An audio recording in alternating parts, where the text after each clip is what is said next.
Hi, everybody. This is Silvio Canto in Dallas, Texas on Thursday, September 21st, and welcome to our video commentary. This is either the last day of summer or the first day of fall. I'm confused. I've seen it both ways. So, whatever it is, it feels like summer here. So, maybe it's part of summer. I don't know.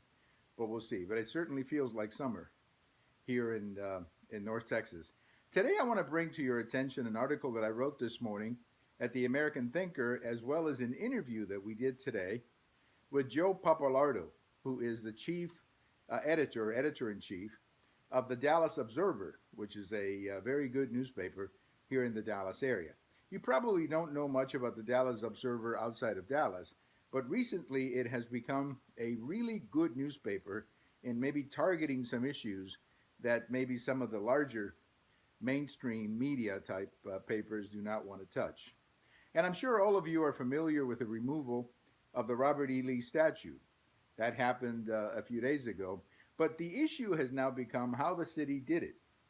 And the city spent $450,000 to do this, but they didn't go through the regular process. If you're going to spend money under the provisions or the rules of the city of Dallas, if you're going to spend more than $25,000, the city has to look for a bid. They have to advertise it. They have to, bring in bids, and then based on that, the city will decide what company they're going to use to do whatever they have to do. In this particular case, that was not done.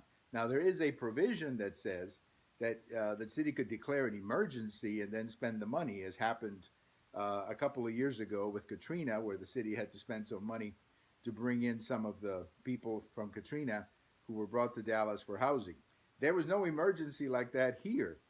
The only thing that was going on here was that I think the mayor really wanted to do this very quickly. Why? I don't know. But clearly, it seems to me that the city of Dallas bent the rules to get this removal done as soon as possible.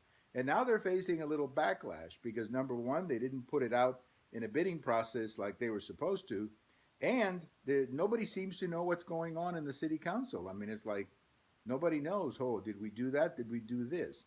And so I think there's going to be some backlash to some of these politicians, particularly the mayor, because he's the one who has to run in a larger, more competitive district, namely the city of Dallas.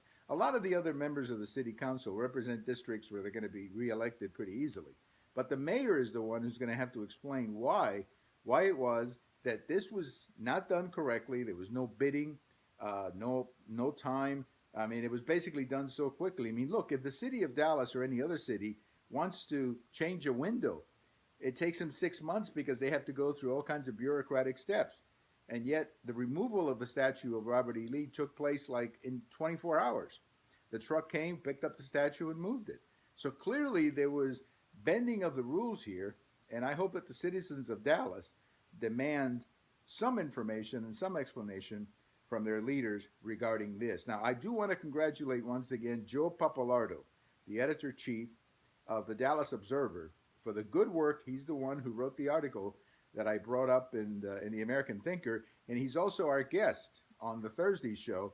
In the podcast, you'll hear my interview with him. A very good reporter who did some homework here and brought some information to the city of Dallas and to the citizens that we needed to know about the removal of the Robert E. Lee statue. Again, I think it's stupid to remove these statues. They're history, they're part of our history. Just leave them where they are and worry about some of the current problems that we have. But apparently, our city council believes that spending $450,000 removing a statue is more important than funding the police pension plan, which is currently having some cash problems. But I guess that's what happens when you get Democrats running your city. Thank you for watching. This is Silvio Canto in Dallas. We put these commentaries over at YouTube. So if you want to see some of the other ones, go to the YouTube account, and there they are. You can also see them at Twitter, and you can see them in my blog. Bye, everybody. Bye, summer. Hello, fall. I'm not sure which one it is, but have a good day, everybody. This is Silvio.